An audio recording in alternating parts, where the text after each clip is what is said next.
الحمد لله رب العالمين والعاقبة للمتقين والصلاة والسلام على سيد الأنبياء وأشرف المرسلين وعلى آله الطاهرين وأصحابه الطيبين ومن تبعهم بإحسان إلى يوم الدين أجمعين. أما بعد، فأعوذ بالله من الشيطان الرجيم. بسم الله الرحمن الرحيم. والفجر وليال عشر. وقال تعالى في شأن عظمة حبيبه الكريم: إن الله وملائكته يصلون على النبي يا أيها الذين آمنوا صلوا عليه وسلموا تسليما. اللهم صل على سيدنا محمد وعلى آله وصحبه أفضل صلواتك وعدد معلوماتك وبارك وسلم. محترم حاضرین کرام و معزز سامعین کرام، اللہ جل جلالہ و عم نوالہ اپنے کلام مقدس میں ارشاد فرماتا ہے: والفجر، اور قسم ہے فجر کی. اور فجر کے ایک معنی صبح کے بھی آتے ہیں. یہاں پر مفسرین کرام لکھتے ہیں کہ اس فجر سے مراد فجر کی نماز کا وقت بھی ہے، یعنی اللہ تبارک و تعالیٰ اس وقت کی اہمیت بتلا رہا ہے. اس طرح ہم نے پچھلے جمعہ بھی سماعت کیا کہ صبح کے وقت جو بندہ سو جاتا ہے اللہ تبارک و تعالیٰ اس کو رزق سے محروم کر دیتا ہے.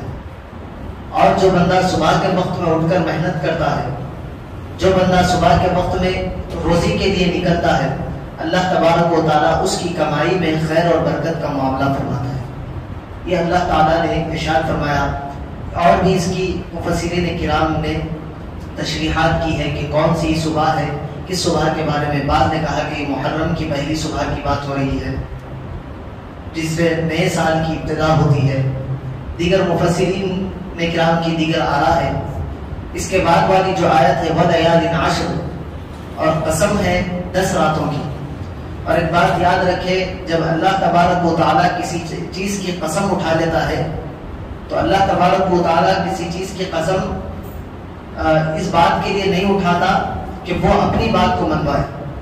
یعنی عام طور پر ہوتا ہے کہ ہم اپنی بات کو منوانے کے لیے کہ میں صحیح ہوں یا میں یہ کام اچھا کیا، اس لیے ہم قسم اٹھاتے ہیں.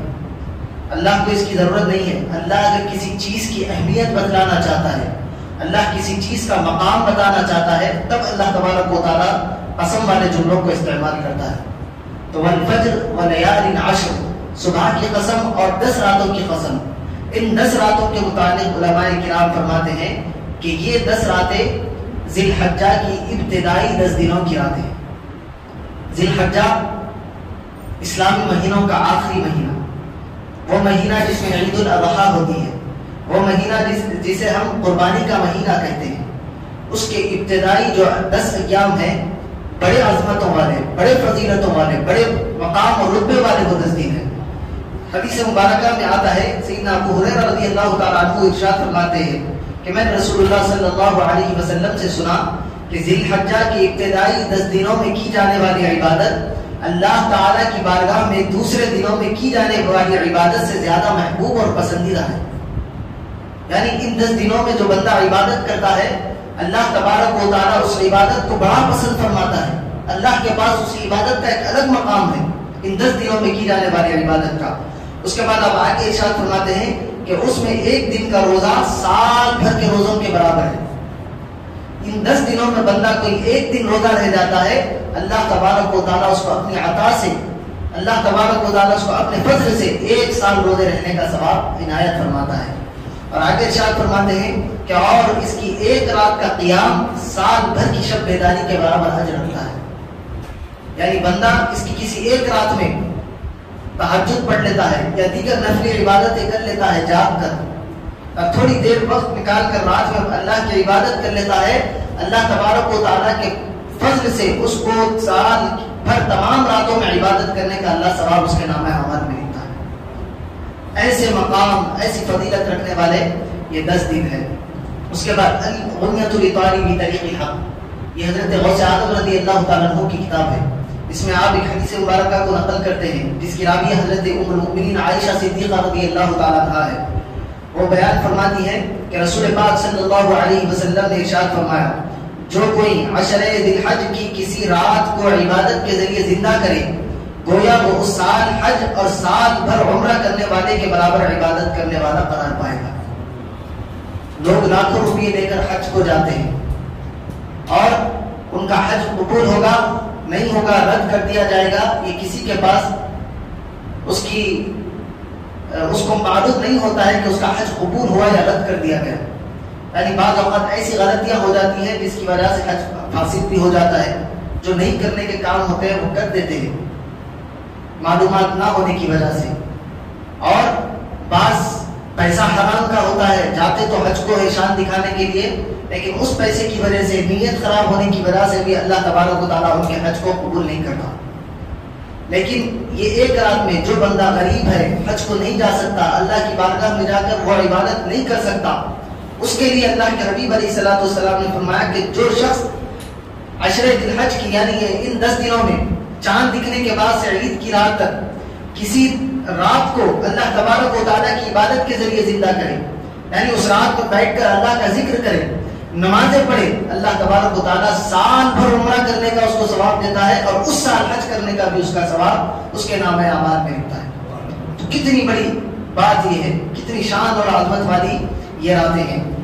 اس کے بعد آگے فرماتے ہیں کہ اور جو شخص اس عشرے میں کسی دن روزہ رکھے تو گویا اس نے سال بھر اللہ تعالیٰ کی عبادت میں گزارا، یعنی ایک روزہ رہ لیتا ہے تو ایک سال اللہ کی عبادت کرنے کا اس کے نام اعمال میں ثواب لکھا جاتا ہے۔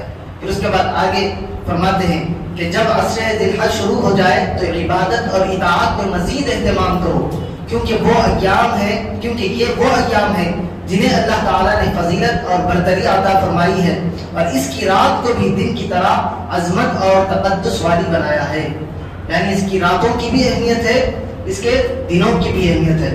تو رات میں جاگ کر ہو سکے تو اللہ کی عبادت کرنا چاہیے، دن میں اللہ نے توفیق دی تو روزے رہ کر اللہ تبارک و تعالیٰ کی عبادت گزار بندوں میں شامل ہونا چاہیے۔ حضرت انس بن مالک رضی اللہ تعالیٰ عنہ سے ایک اور روایت الترغیب والترہیب میں ذکر ہوتی ہے کہ انہوں نے فرمایا کہ عشرہ ذی الحج سے متعلق یہ بیان کیا جاتا ہے کہ اس عشرے کا ہر دن ثواب میں 1000 دن کے برابر ہے، اور عرفے کا یعنی جو 9 ذی الحجہ کا عید سے پہلے کا ایک دن ہوتا ہے، عرفے کا دن 10,000 دنوں کے برابر شان اور فضیلت رکھتا ہے۔ یعنی کہ 9 دن جو 8 دن جو ہے 1 سے لے کر 8 دن، اس میں آپ ایک دن روزہ رہتے ہیں تو 1 سال کا ثواب، اور اگر عرفے کے دن روزہ رہتے ہیں تو 10 سالوں کا ثواب آپ کو اللہ تبارک و تعالیٰ اپنے عطا سے اپنے فضل سے آپ کے نام اعمال میں لکھے گا۔ تو عرفے کے دن کی بھی بڑی فضیلت ہے۔ کیوں ان ایام کی فضیلت بتائی گئی؟ کیونکہ ان ایام کو اللہ تبارک و تعالیٰ نے حج سے خاص کیا۔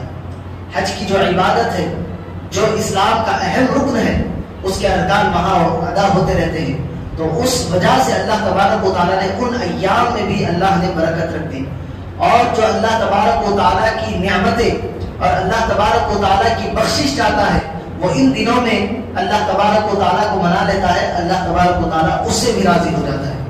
یہ فیضان اللہ تبارک و تعالیٰ نے ان 10 دنوں میں اور 10 راتوں میں رکھا۔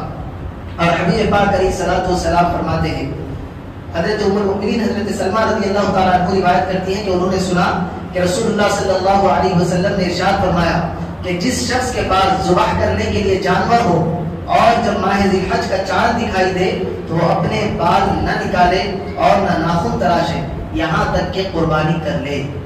یعنی جو حضرات قربانی دینے والے ہیں ان کو چاہیے کہ وہ اپنے جو زائد بال ہیں اور ناخن ہیں ان کو پہلے 10 دنوں سے پہلے، جو عید سے پہلے کے 10 دن ہوتے ہیں، چاند دکھنے سے پہلے ہی وہ صاف کر لے، ناخن تراش لے، کیونکہ ان 10 دنوں میں کرنا مکروہ مانا جاتا ہے۔ اور خاص طور سے قربانی کرنے والوں کے لیے حکم ہے کہ وہ اپنے بالوں کو نہ تراشے اور نہ اپنے ناخن نکالیں۔ اور جو جن کو اللہ تبارک و تعالیٰ نے استطاعت نہیں دی، حدیث مبارکہ میں آتا ہے کہ جو بندہ قربانی نہیں کر سکتا، جس کو اللہ نے استطاعت نہیں دی، مال و دولت سے نہیں سرفراز کیا، اگر وہ بندہ ان 10 دنوں میں حجاج کرام کو دیکھتے ہوئے، جو قربانی کر رہے ان کو دیکھتے ہوئے اپنے بال نہیں مڑواتا، ناخن نہیں تراشتا، یہاں تک کہ عید کر لیتا ہے اور عید کے دن اپنے بالوں کو نکالتا ہے، ناخن تراشتا ہے، اللہ تبارک و تعالیٰ اس کو بھی اتنا اجر دیتا ہے جتنا قربانی کرنے والے کو اجر ملتا ہے۔ تو یہ اللہ نے حبیب پاک علیہ الصلوۃ والسلام کے صدقے طفیل میں حبیب پاک علیہ الصلوۃ والسلام کی امت پر نہایت کرم کیا۔ اللہ نے اپنے محبوب علیہ الصلوۃ والسلام کی شان کو بتلاتے ہوئے ان کی امت میں ویسے ہی اعمال دیے کہ غریب سے غریب بھی ہے تو بغیر محنت کیے بغیر کسب کے وہ بڑے بڑے مقامات کو حاصل کرتا ہے. بڑے بڑے جو مقامات حاصل کرنے کے لیے جو ریاضتیں کی جاتی ہے ان ایام میں تھوڑی سی عبادت کر کے بندہ ویسے مقام کو پا لیتا ہے. یہ اللہ تبارک و تعالیٰ کا خاص فضل و کرم ہے. اور حبیب پاک علیہ الصلوۃ والسلام نے جب ان ایام کی فضیلت کو بتایا تو صحابہ کرام رضی اللہ تعالیٰ عنہم اجمعین نے فرمایا کہ یا رسول اللہ صلی اللہ علیہ وسلم کیا کوئی نیکی اللہ کی بارگاہ میں اس سے عظمت اور اس سے زیادہ بڑی نہیں ہے جو ان 10 دنوں میں ہوتی ہے؟ تو اللہ کے نبی علیہ الصلوۃ والسلام نے فرمایا کہ اللہ کے پاس ان 10 دنوں میں کی جانے والی عبادت بڑی مقبول ہے جس کا ذکر ہم نے ابھی پیچھے حدیث مبارکہ میں سنا. تو صحابہ کرام نے عرض کیا یا رسول اللہ کیا جہاد سے بھی بڑی نیکی ہے؟ جہاد میں بندہ اپنی جان کو ہتھیلی پر رکھ کر میدان میں اترتا ہے, کیا اس سے بڑی بھی کوئی نیکی ہے؟ تو رسول پاک علیہ الصلوۃ والسلام نے فرمایا کہ ہاں جہاد سے بڑی نیکی ہے. یعنی ایک بندہ ہے اپنی جان کو ہتھیلی پر لے کر دشمن کے پاس میدان میں اترتا ہے, لیکن دوسرا بندہ ان 10 دنوں میں گھر میں رہ کر اپنے اللہ کو منانے کی کوشش کرتا ہے تو اس کا مقام, اس کو وہ جو فضیلت حاصل ہوتی ہے وہ جہاد میں جانے سے بھی حاصل نہیں ہوتی. تو اتنے برکت والے یہ دن اللہ تبارک و تعالیٰ نے بنائے ہیں. ہاں اگر کوئی جہاد میں شہید ہو جاتا ہے تو پھر وہ شہادت کا مرتبہ اس کے لیے افضل و اعلیٰ ہے. وہ شہادت کے مرتبے کو ان 10 دنوں میں عبادت کرنے والا بھی نہیں پا سکتا.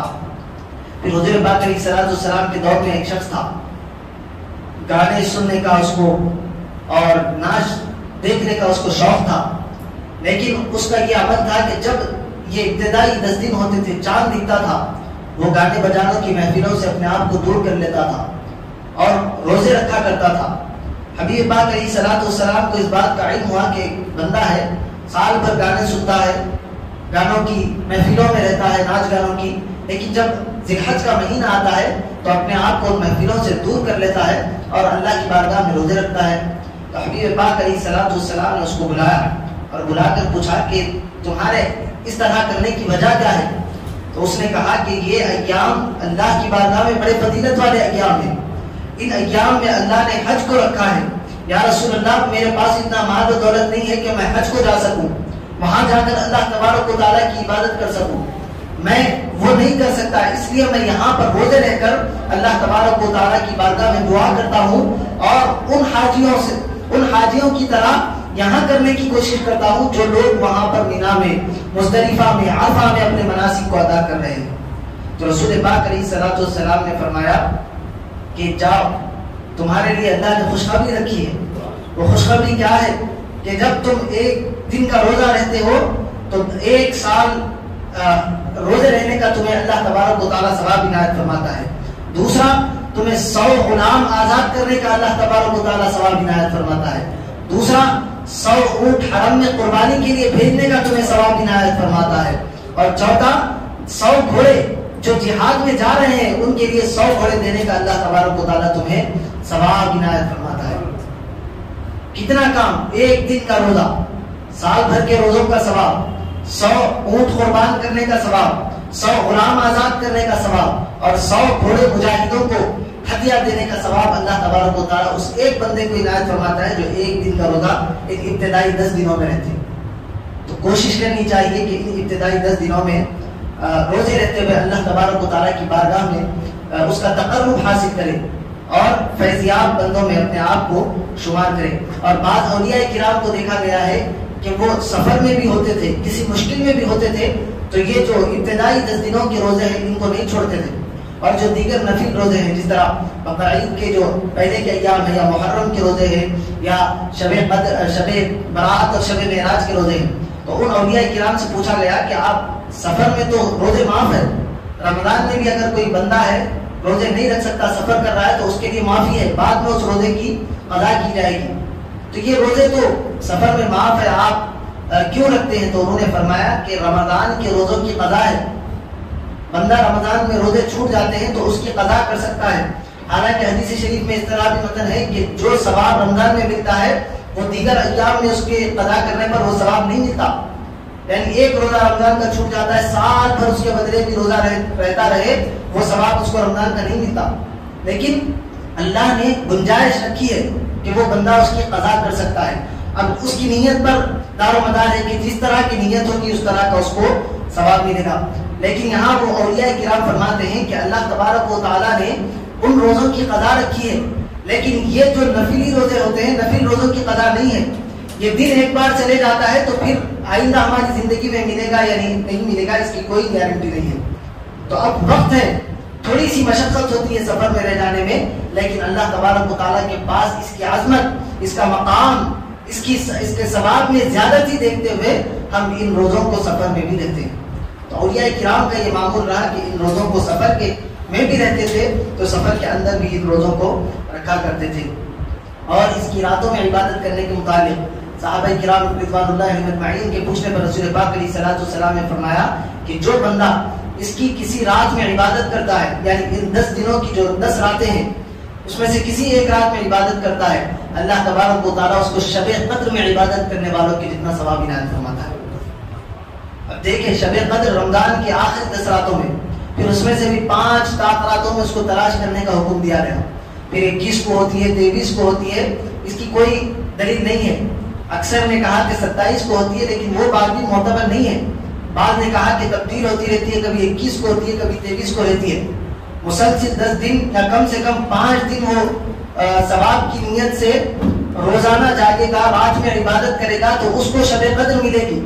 لیکن یہاں یہ معاملہ ہے کہ ایک رات اللہ تبارک و تعالیٰ کی بارگاہ میں وہ بندہ عبادت کر لے، ان 10 دنوں میں سے ہر رات میں اللہ تبارک و تعالیٰ نے شب قدر کا ثواب رکھا ہے۔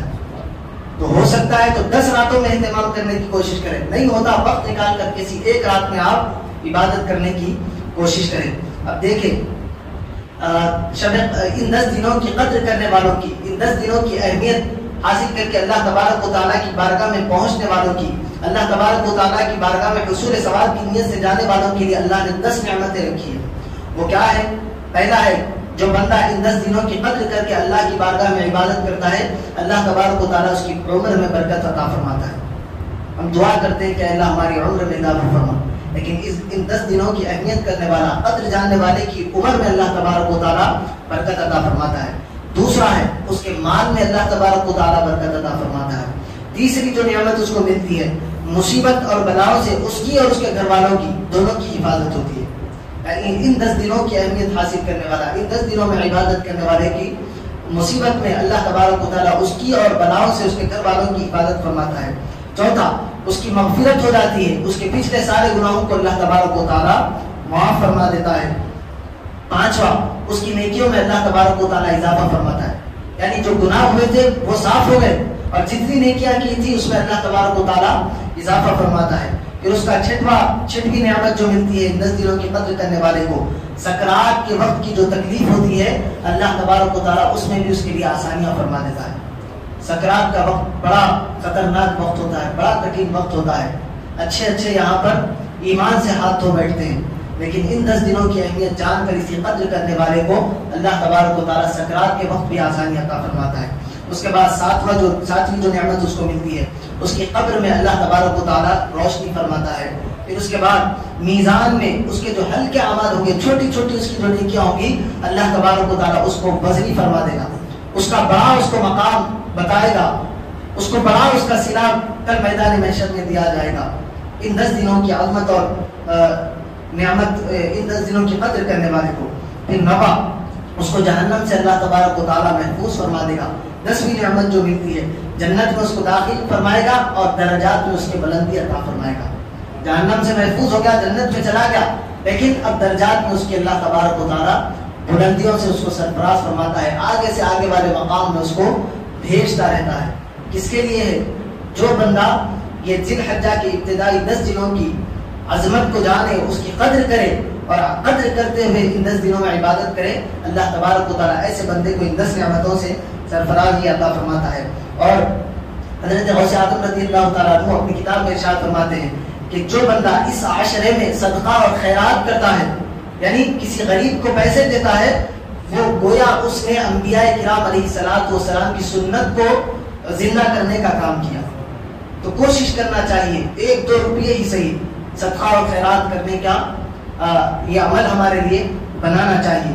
اور فرماتے ہیں آگے کہ جس نے ان 10 دنوں میں کسی مریض کی عیادت کی گویا کہ اس نے اولیاء اور ابدال کی عیادت کرنے کا مقام پایا.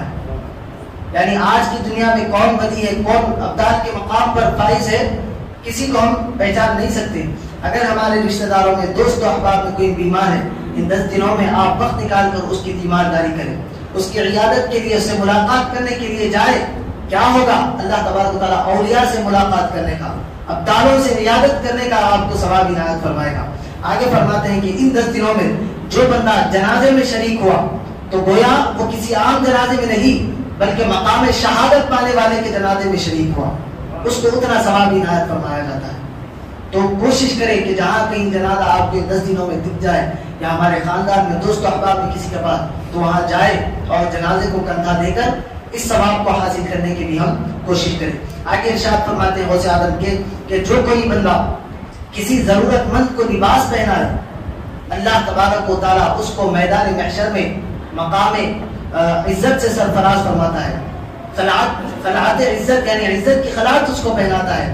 دنیا میں بھی اس کا مقام بلند و بالا کرتا ہے، دنیا میں بھی لوگوں کے دلوں میں اس کی عزت کو ڈال دیتا ہے، اور کل میدان محشر میں بھی اس کا مقام لوگوں کے سامنے آشکار کیا جائے گا. تو دیکھیں جہاں کہیں آپ کسی کے پاس تک پہنچا سکتے ہیں پیسے کے ذریعے، کسی کی مدد کر سکتے ہیں، مدد کرنے کی کوشش کریں. پھر آگے فرماتے ہیں کہ جس نے کسی یتیم کے سر پر شفقت سے ہاتھ پھیرا. ہاتھ پھیرنے کا مطلب ہم سمجھتے ہیں کہ خالی ہاتھ پھیرانا، ایسا نہیں. کوئی اگر یتیم ہے، ضرورت مند ہے، تو اس کی ضرورتوں کو پورا کرنا چاہیے، اس کی مدد کرنی چاہیے. یتیم کس کو کہتے ہیں؟ جس کے ماں باپ نہیں ہے، جس کا باپ نہیں ہے. ایسے لوگوں کے پاس جا کر ان کی مدد کرنے سے کیا ہوتا ہے؟ اللہ تبارک و تعالیٰ کل میدان محشر میں اس کو عرش کا سایہ عطا فرمائے گا. کل میدان محشر میں سب نفسی نفسی کے عالم میں ہوگے، کوئی کسی کو نہیں پوچھے گا. ایسی دھوپ ہوگی، سورج سوا نیزے پر ہوگا، لوگ اپنے ہی پسینے میں اپنے ہی کانٹوں تک ڈوبے ہوئے ہوں گے. ایسے عالم میں اللہ تبارک و تعالیٰ اس بندے کو جو کسی یتیم کی شفقت کرتا ہے، اس کی مدد کرتا ہے، اللہ تبارک و تعالیٰ اس کو اپنے عرش کے سائے میں جگہ عطا فرمائے. ایسا مقام ان 10 دنوں میں کام کرنے والے کو ملتا ہے. اور آگے ارشاد فرماتے ہیں کہ ان 10 دنوں میں جو کسی عالم کی محفل میں بیٹھتا ہے، اس کو نبیوں اور مرسلین کی محفل میں بیٹھنے کا اللہ تبارک و تعالیٰ ثواب عنایت فرماتا ہے. یعنی کسی عام عالم کی محفل میں آپ جا کر علم حاصل کرنے کے ذریعے سے بیٹھے اور اللہ تبارک و تعالیٰ کی رضا اس کے اندر حاصل ہو، اللہ تبارک و تعالیٰ اس کو اس مجلس میں بیٹھنا نصیب فرماتا ہے جس مجلس میں انبیاء کرام اور مرسلین کرام ہو. ایسا مقام اللہ تبارک و تعالیٰ نے ان 10 دنوں میں رکھا ہے. آگے ارشاد فرماتے ہیں کہ عرفے سے بڑھ کر کوئی دن نہیں ہے. عرفے کا دن سب سے افضل و اعلیٰ ہے. جس طرح ابھی ہم نے سماعت کیا کہ عام دنوں کا ثواب 1000 دن کا ہے، تو عرفے کے دن کا ثواب 10,000 دنوں کا ہے. تو کوشش کریں 8 دنوں میں ثواب کو حاصل کرنے کی، اور خصوصی طور پر کوشش کریں عرفے کے دن ثواب حاصل کرنے کی، کیونکہ اللہ تبارک و تعالیٰ نے ان ایام میں بڑی برکتیں اور بڑی وسعتیں رکھی ہیں. اور ایام تشریق جو آتے ہیں، 9 ذی الحجہ کی فجر سے ہم تکبیرات تشریق کا اہتمام کرتے ہیں. اللہ اکبر اللہ اکبر، لا الہ الا اللہ واللہ اکبر، اللہ اکبر وللہ الحمد. یہ 9 سے لے کر 13 کی عصر تک تو ہم ہر نماز کے بعد پڑھتے ہیں اور پڑھنے کی فضیلت ہے. لیکن حضرت عبداللہ ابن عمر رضی اللہ تعالیٰ عنہ سے روایت ہے کہ آپ کی ابتدائی 10 دنوں میں اپنے زبان پر یہ کلمات کو ہمیشہ جاری رکھا کرتے تھے اور لوگوں کو پڑھنے کی بھی تلقین دیتے تھے. تو ان 10 دنوں میں جتنا ہو سکتا ہے اللہ تبارک و تعالیٰ کی تکبیرات سے اپنی زبان کو در رکھنا چاہیے. اور حضرت عبداللہ ابن عمر رضی اللہ تعالیٰ عنہ جب کبھی بازار میں نکلتے تو بلند آواز کے ساتھ تکبیر کہتے اللہ اکبر، لا الہ الا اللہ واللہ اکبر، اللہ اکبر وللہ الحمد. جب آپ تکبیر بلند کرتے تو سارے دکان والے اپنے کام کاج کو چھوڑ کر، جو جا رہے ہوتے ہیں، جو بیٹھے ہوتے ہیں، جو کھڑے ہوتے ہیں، سب تکبیر پڑھنے لگ جاتے ہیں. تو اس تکبیر کو ان 10 دنوں میں پڑھنے کی بڑی اہمیت ہے. 9, 10, 11, 12, 13 یہ تو پڑھنے کا حدیث مبارکہ میں بھی ہے، لیکن ابتدائی 10 دنوں میں بھی جو کوئی چھوٹا سا عمل کرتا ہے اس کے لیے بڑا ثواب ہے. تو پھر یہ تکبیرات کی بڑی اہمیت ہے. ان کو اپنی زبان پر جاری رکھنے سے اللہ تبارک و تعالیٰ کا تقرب بھی حاصل ہو سکتا ہے. تو اللہ تبارک و تعالیٰ کی رضا اور خوشنودی حاصل کرنے کے لیے بندے کو چاہیے کہ ایسے اعمال کرتے رہے اور اللہ تبارک و تعالیٰ کو منانے کی کوشش کرے، اللہ تبارک و تعالیٰ کو راضی کرنے کے لیے ان اعمال کی کثرت کرے. اب بعض حضرات کا مسئلہ ایسا ہوتا ہے کہ رات میں دیر سے کام سے آتے ہیں، صبح جلدی ان کو کام پر جانا ہوتا ہے. اب ایسے حضرات کیا کریں، رات میں عبادت نہیں کر سکتے تو وہ کوشش کریں کہ صبح فجر میں جو اٹھتے ہیں فجر سے تھوڑی دیر پہلے اٹھ جائے، اٹھ کر 4 رکعت 8 رکعت 12 رکعت آپ تہجد کی نماز پڑھ لیں.